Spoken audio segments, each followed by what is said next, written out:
오늘은 성령 강림 주일입니다. 앞으로 한 석 달 가까이 9월 창조절이 시작되기 전까지 성령 강림절을 보내게 될 것입니다. 성령께서 이 기간을 통하여 우리의 역사와 또 우리의 삶을 새롭게 해주시기를 바랍니다.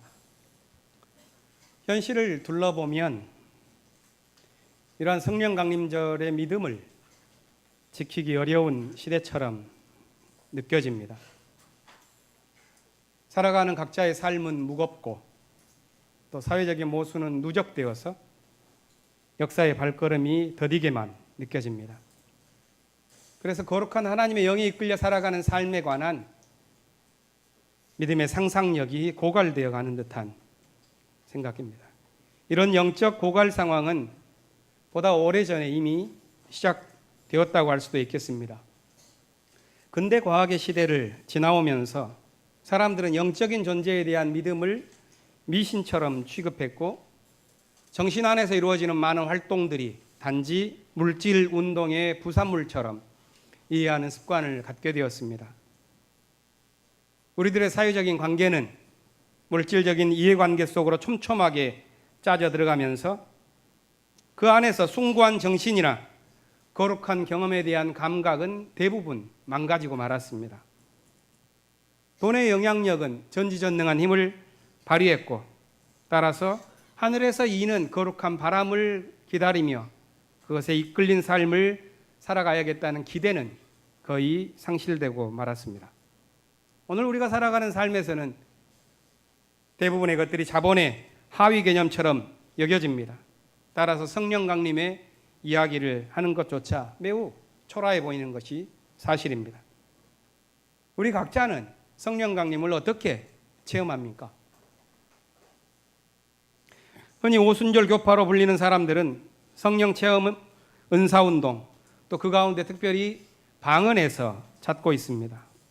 그런 생각은 부분적으로는 옳지만 대부분 틀립니다. 주술시대의 종교부터 종교다원주의 시대의 많은 계파에 이르기까지 방언은 보편적인 현상입니다. 성경은 그런 종교 현상을 부인하지는 않지만 그것을 성령 강림의 핵심으로 여기지도 않습니다. 기독교 운동에서 오순절파가 등장한 데에는 역사적인 이유가 있는 게 사실입니다. 개혁교로 불리어진 대부분의 개신교회들이 이성적인 교리를 중시하는 관념 종교로 굳어져 가면서 교리에 매일 뿐인 메마른 심성으로 굳어져 갈 때 그것을 일깨울 필요가 있었기 때문입니다. 그래서 일어난 오순절 운동은 믿음의 지성보다는 종교적인 개인의 체험을 강조했습니다. 이런 오순절 운동은 현실적인 필요에 의해서 시작되었기 때문에 기독교회에 새로운 기운을 불어넣은 것이 사실입니다. 하지만 거시적인 안목이 부족했기 때문에 결국 교회를 보수화시키고 말았습니다. 종교가 되었든 정치가 되었든 보수적인 집단의 문제는 인식의 혼동에 있습니다. 어떤 혼동이냐 하면 지금까지 존재하게 된 그런 사실이 허용되어진 것과 앞으로도 가야 할 길에 관한 장려될 것, 이 두 가지를 혼돈하는 것입니다. 방언 체험을 중시하는 종교가 역사 속에서 그 기능을 다했다 할지라도 아직 존재하고 있기 때문에 그 존재를 부정할 수는 없습니다. 하지만 그것이 미래를 위해서 장려되어야 할 것이라고 주장한다면 그건 시대착오적입니다. 정치도 마찬가지입니다. 공안 검사 출신의 정치인이 한 정당의 대표가 된 것은 분단 국가에 누적된 여러 한계로 인해서 어쩔 수 없이 허용된 현실입니다. 하지만 그가 자신의 낡은 가치관을 마치 장려되어야 할 무언가로 주장하면서 비토 정치를 이끌어가는 것은 실로 시대착오적이라고 하지 않을 수 없는 것입니다. 거기에 부하내동하고 심지어 먼저 꼬리치는 한기총과 같은 종교 집단은 가련한 세력입니다. 정치가 되었든 종교가 되었든 역사를 가로막는 세력들의 문제는 허용되어진 것과 앞으로 장려될 것을 혼돈하는 것입니다. 그것은 누려왔던 기득권을 잃게 될지 모를 것이라는 그런 두려움에서 비롯되고 과거의 지배를 재현하고자 하는 욕망이 거기에 결부되어 있습니다. 건강한 역사를 짓기 위해서는 과거가 물려준 힘을 남을 지배하는 데 사용하지 않고 새로운 시대를 여는 동력으로 사용하는 것이 옳습니다. 그것을 가능하게 하는 것이 예언이고 비전이고 꿈이라면 성령 강림의 사건이 바로 그것이라고 할 수 있습니다. 우리 역사에 드러난 성령 강림 사건 가운데 하나는 1987년 6월 민주항쟁이라고 하겠습니다. 수십만, 수백만의 사람들이 하늘의 말씀을 듣고 일어나서 군부 독재 시대를 종결지었습니다. 이어진 7월과 8월의 노동자 대투쟁은 마치 민중의 시대를 예언하고 민중의 꿈을 이루어갈 하늘의 징조처럼 보였습니다. 그렇게 만들어진 한국 사회의 87년 체제는 많은 것을 이루었고 또한 많은 한계를 남기면서 또다시 들려올 하늘의 소리에 귀 기울이도록 했습니다. 6월 항쟁 성령 강림의 사건인 까닭은 역사 변혁의 바람을 일으키는 꿈의 거처였기 때문에 그렇습니다. 오늘 성령 강림절의 성경 말씀은 언어와 말과 관련된 사건입니다. 창세기 11장의 바벨탑 신화는 언어의 분열에 관한 이야기요, 사도행전 2장에 나오는 성령 오순절의 사건은 다시 언어가 이어진 소통 사건입니다. 이 두 이야기를 통해서 성경은 새로운 삶을 짓기 위해서 공동체적인 실험을 하는 사람들의 등장에 주목합니다. 먼저 창세기 이야기를 함께 생각해 보겠습니다. 탑을 높이 쌓아서 하늘에 가닿고자 한다는 사람들의 이야기는 인류 문화사에 널리 퍼져 있습니다. 성서에 나온 바벨탑 신화는 그런 여러 이야기들 가운데 하나입니다. 이 이야기는 두 가지 단계로 나눠서 생각해 보는 것이 좋겠습니다. 먼저 바벨탑 신화 자체가 안고 있는 의미에 대해서 살펴보고, 그 다음에 이 신화를 전해주는 성서의 의도와 가르침에 대해서 생각해 보겠습니다. 바벨탑 이야기에서 우리는 먼저 사람들이 그 탑을 쌓고자 했었던 이유가 뭔지에 대해서 주목하게 됩니다. 본문 4절을 보면 이렇게 묘사됩니다. 자, 도시를 세우고 그 안에 탑을 쌓고서 탑 꼭대기가 하늘에 닿게 하여 우리의 이름을 날리고 우리가 흩어지지 않게 하자. 여기에는 인간을 움직이는 두 가지 주요 동인이 함께 얽혀 있습니다. 하나는 두려움이고 하나는 욕망입니다. 탑을 세워서 도시 문명을 이루고자 했던 첫째 이유는 서로 흩어지지 않으려는 두려움입니다. 그 두려움을 해소하는 동력을 욕망에서 찾았는데 그것은 탑을 하늘에 닿도록 쌓아서 이름을 날리는 것으로 표현됩니다. 이렇게 두려움과 욕망이 결합되어서 건설된 문명에는 맹점이 있습니다. 그것은 욕망과 두려움이 그 문명의 얼굴이 되고 그 문명을 만드는 실제 노동의 주체는 이름 없이 감추어지는 것입니다. 이런 상황에서 신은 매우 우화적인 모습으로 등장합니다. 인간이 지은 탑과 도시를 보기 위해서 내려온 신은 이렇게 말하죠.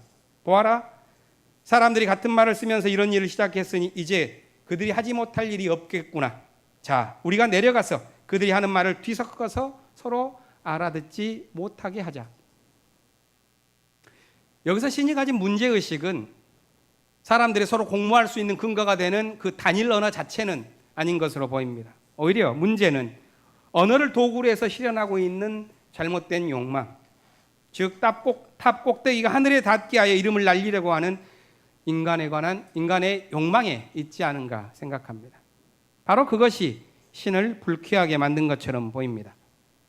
유한한 존재가 하늘에 이르려고 하는 모습이 신에게 노골적인 반역처럼 보였기 때문일까요? 신화적인 세계관에서는 그런 인간의 욕망이 신에게 불쾌했을 수 있겠지만 오늘날의 사람들에게는 조금 더 합리적인 설명이 필요할 것입니다. 그래서 우리는 왜 이런 신화적인 이야기가 성경 안으로 흘러들어오게 되었는지, 또 그것을 전달하는 성경의 의도가 무엇인지 생각해 볼 필요가 있습니다. 창세기 11장에 나오는 바벨탑 이야기는 1장부터 시작되어지는 수많은 설화와 신화에 관한 이야기의 마지막 대목입니다. 다시 말해서 바벨탑 이야기를 마지막으로 해서 원역사로 불려지는 신화적인 성서의 기술이 끝나고 이제 아브라함으로 시작되어지는 새로운 믿음의 역사가 바로 이어진 12장부터 시작됩니다. 이 전체적인 창세기의 구도가 바벨탑 이야기를 전하는 성서의 의도를 드러냅니다.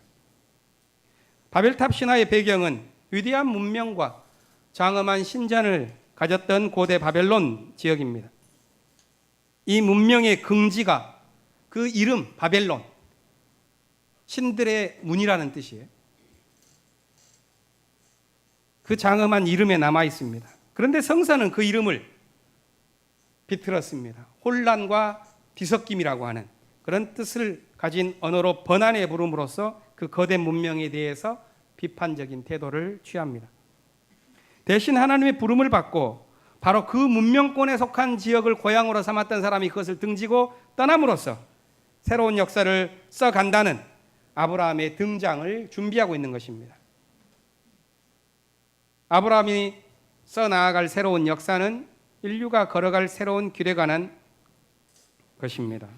그것은 두려움과 욕망으로 뒤섞인 문명을 잇는 것이 아니라 하나님에게 이끌린 삶을 써가는 새 역사입니다.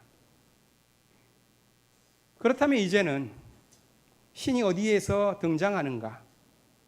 과거의 문명에서는 도시 문명의 위용을 통해서 드러낼 수 있을 것이라고 봤다면 성경은 믿음으로 열어가는 새로운 방식의 삶을 통해서 하나님께서는 나타나실 것이라는 것을 우리에게 알려준다고 하겠습니다. 창세기의 바벨탑 이야기와 짝을 이루는 이야기 내용이 사도행전 2장에 나오는 오순절 성령 강림 사건입니다. 이 사건은 바벨탑 이야기가 머금고 있는 비극과 파괴성을 치유하는 요소를 갖고 있습니다. 두려움과 욕망이 뒤섞인 바벨탑의 문명과는 다른 길을 가고자 했던 예수 공동체의 등장이 바로 이 사도행전 본문의 배경입니다. 오늘 본문의 전반부는 오순절 아침에 발생한 사건의 정체가 무엇이었는지를 우리에게 알려주고 후반부는 그 사건의 의미가 무엇인지에 대해서 설명해 줍니다. 먼저 예수 부활 이후에 50일이 지난 날, 그날 아침에 벌어진 사건에 대해서 본문이 말하고 있는 것에 대해서 보겠습니다. 제자들과 신도들이 모여 있는 곳에 하늘에서 불어온 세찬 바람 소리가 나면서 불길처럼 갈라진 혀가 나타나 각 사람들 위에 내려앉았습니다. 그러자 모두가 성령으로 충만해서 방언을 말하기 시작합니다. 놀라운 것은 서로 다른 지역에서 살던 사람들이 각자 자기 지방의 언어로 듣게 된 것입니다. 그들이 느낀 당혹감을 8절에서 이렇게 표현합니다. 우리 모두가 저마다 태어난 지방의 말로 듣고 있으니 어찌된 일이요? 그렇다면 이 오순절 아침에 있었던 사건은 두 가지 요소로 구성된다고 하겠습니다. 하나는 하늘에서 불의 혀와 같은 것이 각 사람에게 내리자 사람들이 방언을 하게 된 것이요. 다른 하나는 그 방언을 들은 최소한 15개 지역에서 온 서로 다른 사람들이 각각 자기 지방의 말로 들은 것입니다. 여기에서 두 개의 헬라어가 반복되고 있습니다. 원문을 보면 훨씬 더 이것이 뭘 뜻하는지를 알 수 있습니다. 두 개의 헬라어라는 것은 이것입니다. 3절과 4절에 나오는 글로사라는 단어이고 6절과 8절에 나오는 디알렉토라고 하는 단어입니다. 3절에서는 혀로 번역되었고 4절에서는 방언으로 번역되었지만 실제로는 같은 단어입니다. 글로사. 하늘에서 글로사가 내려서 각각에 임하자 사람들이 글로사로 말하는 것이죠. 그럴 때 사람들은 그것을 자기 지방의 언어 디알렉토로 듣는 것입니다. 오늘 본문에서 사람들이 놀란 지점은 글로사로 말하는 데 있지 않습니다. 자기 지방의 말 디알렉토로 듣는 것에 있죠.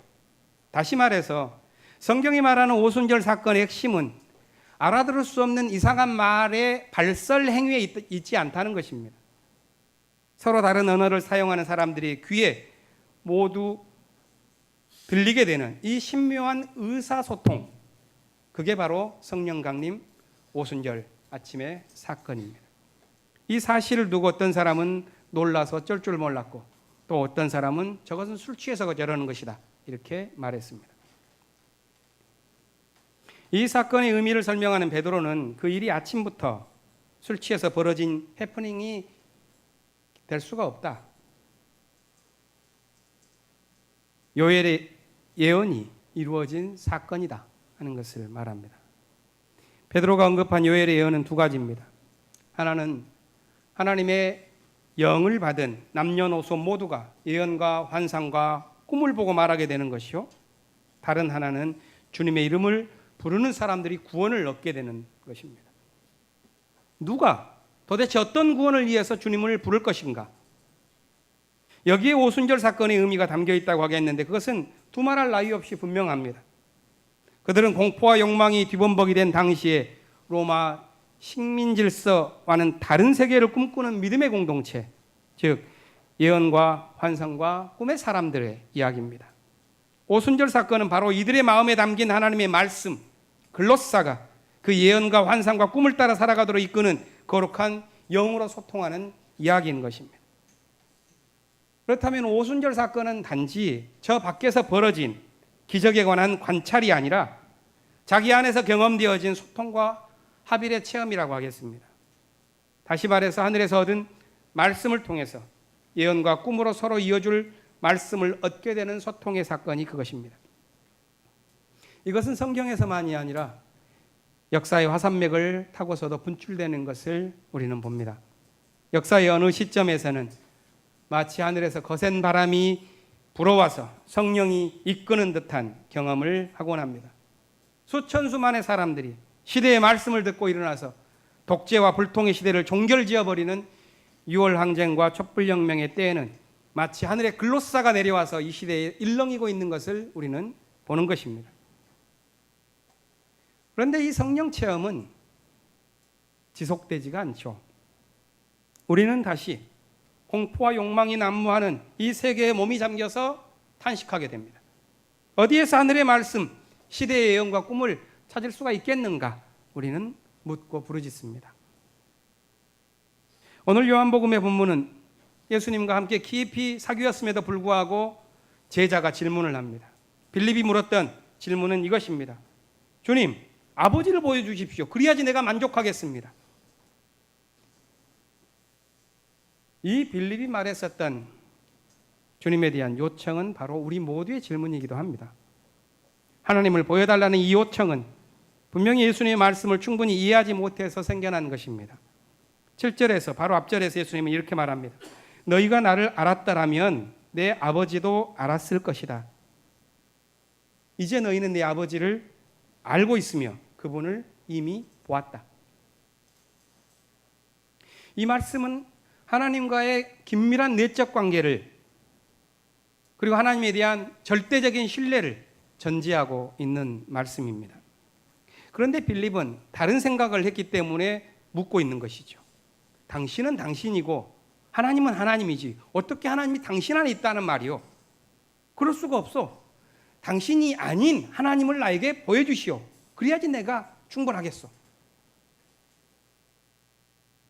만일 하나님을 보여달라는 이런 질문을 우리가 받는다면 우리는 뭐라고 답을 할 수 있을까요?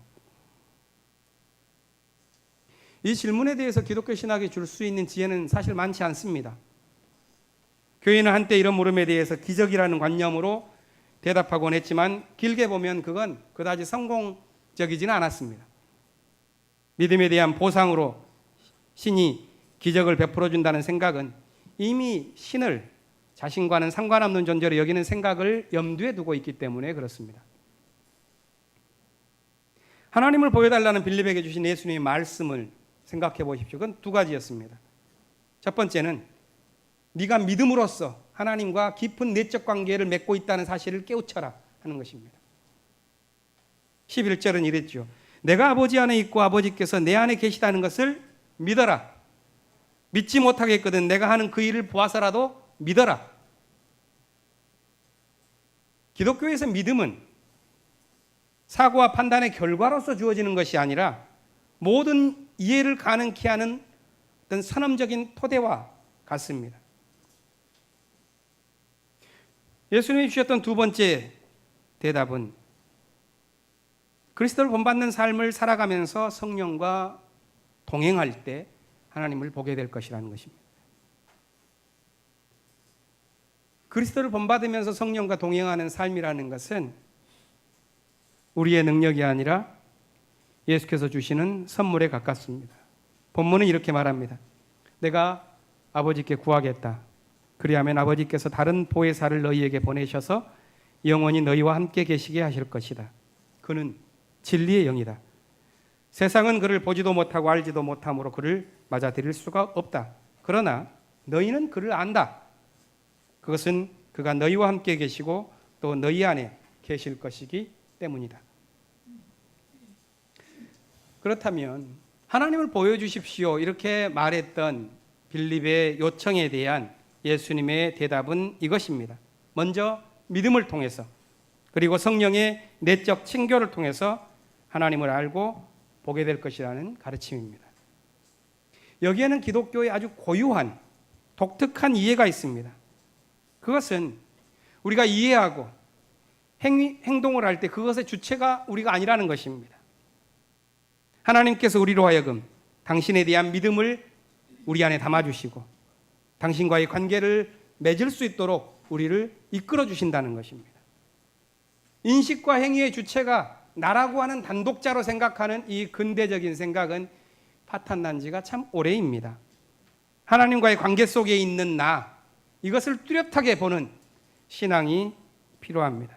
이 관계를 이끌어 주시는 분이 바로 보혜사 성령이라고 성서는 말합니다. 성령의 내적 친교를 통해서 우리가 경험하게 된 하나님은 두려움의 대상이 결코 아닙니다. 우리가 서로 알아가는 데에는 결코 위력이라는 것이 필요하지 않기 때문에 그렇습니다. 성령의 내적 친교가 깊어질수록 우리 안에서 우리의 신앙이 힘에 대한 감각 역시 변화됩니다. 역사가 성령의 이끌림을 받아갈수록 역사의 힘에 관한 감수성이 달라집니다. 성령이 이끄는 삶에서 경험하는 것은 두려움을 심는 공포가 아닙니다.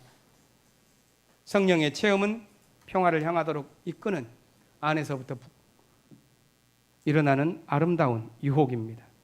진리의 영이 우리의 내면을 비출 때 보게 되는 것은 천상에 있는 폭군의 그림자가 결코 아닙니다.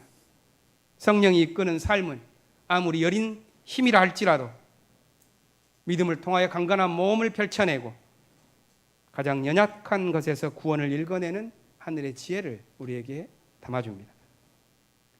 오늘날의 위기는 실로 힘에 관한 상상력의 위기라고 할 수 있습니다. 6월 항쟁 이후에 30여 년의 시간이 길게 흘렀음에도 불구하고 우리의 시대가 공전을 거듭하고 있는 것처럼 느껴지는 이유는 어디에 있겠습니까? 저는 그것이 권력에 대한 상상이 여전히 두려움과 욕망에 기초하고 있기 때문에 그런 것처럼 보입니다. 역사가 앞으로 나아가기 위해서는 군림하는 힘의 문제가 아니라 섬김의 관점에서 권력을 구성하는 이 역사의 숙제를 풀어야지만 나아갈 수가 있을 것입니다. 오순절 아침에 성령 강림의 사건을 통해서 예수 공동체는 소통의 언어를 얻었습니다. 암담한 현실에 굴하지 않고 예언과 비전과 꿈을 가진 사람들에게 하늘에서 주신 선물이었습니다. 오늘 우리의 삶도 하나님의 거룩한 영이 이끌어 주셔서 평화를 향한 아름다운 모험이 펼쳐져야 할 것입니다. 하나님을 보기 원하는 모든 우리들의 마음에 성령의 친교가 깊어지면서 하나님을 밝혀볼 수 있기를 기원합니다. 침묵하겠습니다.